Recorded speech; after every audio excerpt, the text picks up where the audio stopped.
Welcome to the Hope Podcast, 10 minutes of weekly encouragement for parents of kids who learn differently. My name is Jimelle Carlson, and I'm so glad you're here.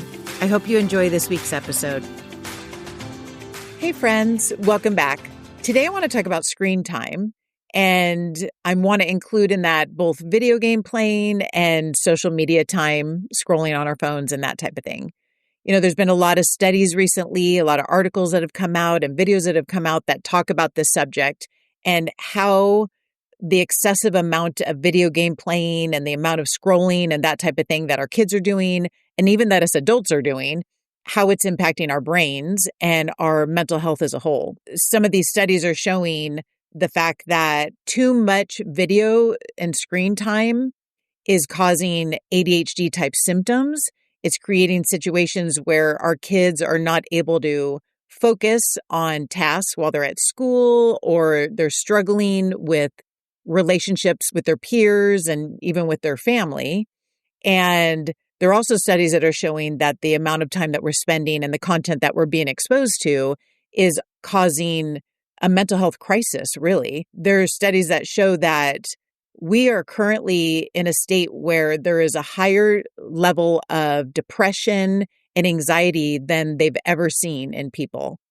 And with that in mind, I think it's very important for us parents to really consider how we are allowing our children to spend time online and what they're being exposed to. I've said this multiple times that our brains are not fully formed until we're in our mid-20s. So for us to think that our children, especially when they're younger, but even when they're teenagers, to think that they're going to be able to monitor what is appropriate for them, monitor the proper amount of time to spend on different things, is not really a realistic expectation.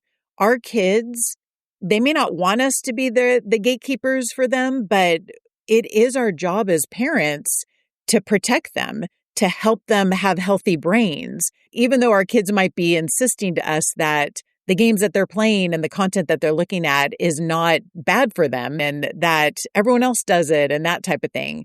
But the problem is, again, their brains are not fully formed, and they're going to actually go more in a direction of what feels good to them as opposed to what is good for them. As much as we want to make our kids happy all the time, we really have to help them have a healthy brain so that in the long run, they're going to have a healthy life and their mental health is going to be cared for. With that in mind, I have some suggestions for you. If you do want to allow your child to have a device or play video games and be on the internet, here are 4 things that I would recommend that you consider if you're going to allow that.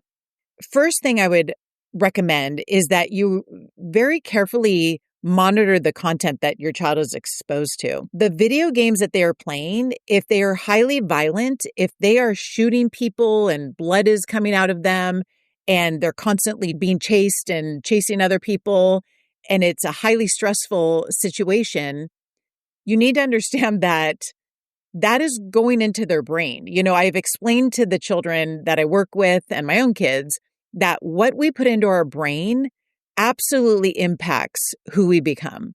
The content that we are looking at, that we're listening to, it is influencing how our brain is formed. And it is going to ultimately ooze out of us in some way or another. If you are allowing them to play video games, I'm all for video games. I play video games and I love video games. And there are certain video games that actually can be exercising to your brain.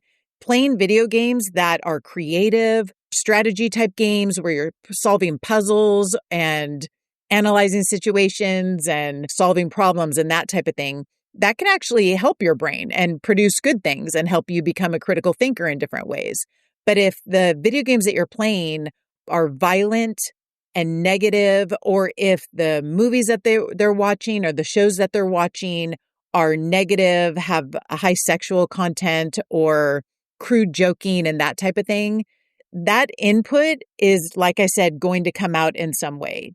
Don't think that your child is going to be able to filter that and just process and know, oh, this is not healthy and good, so I'm going to be careful. Even though it's what I keep putting into my brain, I'm not going to let any of that slip out of my mouth. They just don't have a brain mature enough to be able to do that. Even as adults, if we are constantly watching content that is negative, negative, negative, it is going to ooze out of our life. We're going to start thinking more negative. We're probably going to start talking and being more negative.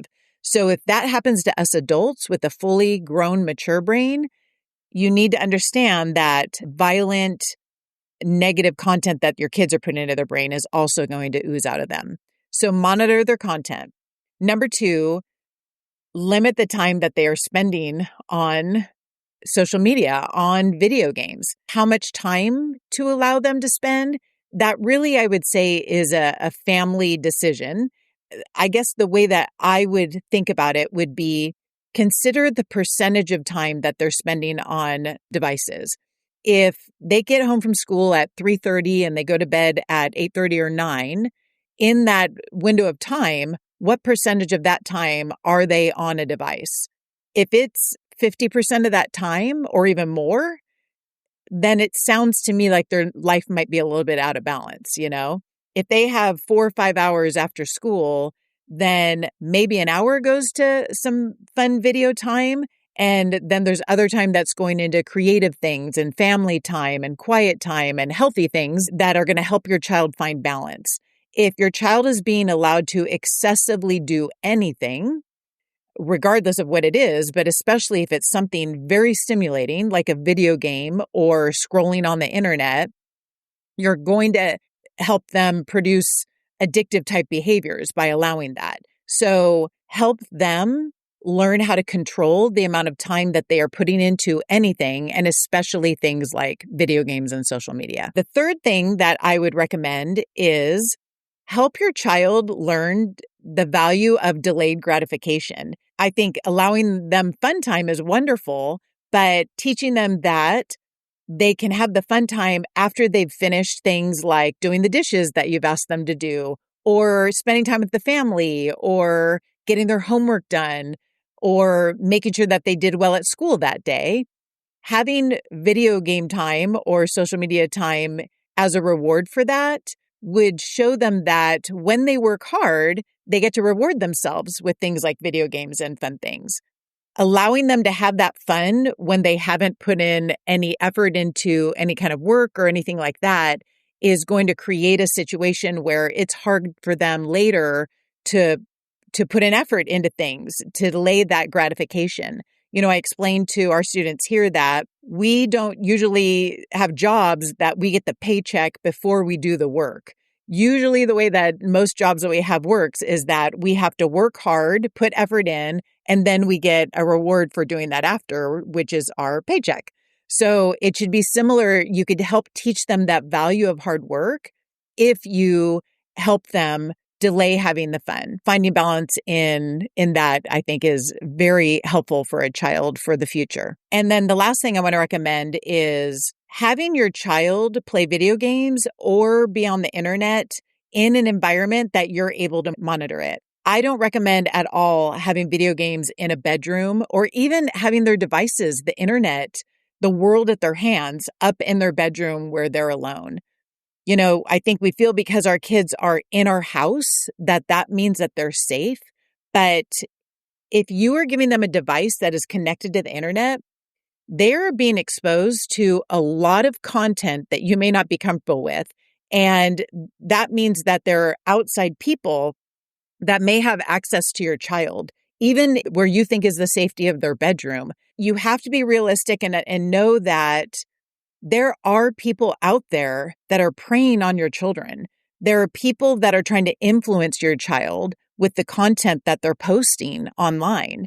So if you want to have as much influence as possible in helping your child have the values that you feel are important, you want to know what's going on, what they're looking at. Allow them to have fun, but I would say do it in an environment that is open, where there's no temptation to go to sites that they shouldn't be going to. As wonderful as your child may be, we're all just humans. And especially for a child, if you hand them the ability to access almost any content, it is going to be very hard for them to not get curious at some point in their life and want to just start looking at things that go against your values. And even if that doesn't happen, it is very, very likely that something will pop up on a device that they didn't expect to see, and it could lead them down a path that you didn't realize could happen for them. Have your child play or have access to online or on the internet in an environment in your home that the family is walking around, that you're able to kind of see what's going on and keep them safe. That is very important. I think that one of the hardest things as a parent is that feeling that you're making your child unhappy. We want to make our kids happy. We love them. Therefore, we want them to be happy. We also want them to like us. I mean, we're just humans too, and we love them and we want that love back. And when we are doing things that is upsetting to them, it can feel like they hate us. As a matter of fact, there are kids that sometimes when they're so frustrated, they'll say, I hate you. And that is really hard to hear. And so sometimes as parents, I think we cave, even when that is not our intention, simply because we want to make our child happy. But I want to encourage you to remember the fact that happiness really is fleeting. Happiness comes and goes. It's an emotion that comes and goes. Sometimes we're going to feel happy and sometimes we're not. When we're working hard and we're being disciplined, you don't feel happy. But what is lasting are the feelings of contentment and joy and self-control and peace. Helping our children understand that sometimes we have to do things that don't make us happy, and that as a result, it's going to produce these lasting character traits like joy and contentment and self-control is really important. If they think that they have to constantly feel happy at all times, it is going to be very hard for them to be disciplined in their life. But that is hard. I do want to empathize with you guys out there. We're in this together. We are all struggling with this battle because this is a huge issue going on with social media and devices and that type of thing. So all of us parents are kind of fighting this fight here for our kids and trying to help them find a healthy balance. So you're not alone. I empathize with how hard it is, but just know that by fighting this battle now and going through those times where you are having to help them find the discipline is going to ultimately help them in the long run with their mental health, with their ability to function at school, and then ultimately be able to function in college and in jobs and that type of thing. So it's hard, but you can do it. And again, as I always say, you're not alone. We're in this together. Hang in there. Have a great week, and I will talk to you next week. Thank you again for listening to the Hope Podcast. If you'd like to connect with me or offer suggestions for topics you'd like covered in future episodes, you can visit me on Instagram at Jimelle Carlson. And if you'd like to learn more about Foundations Cognitive Schools, you can visit our website at foundationscognitive.com.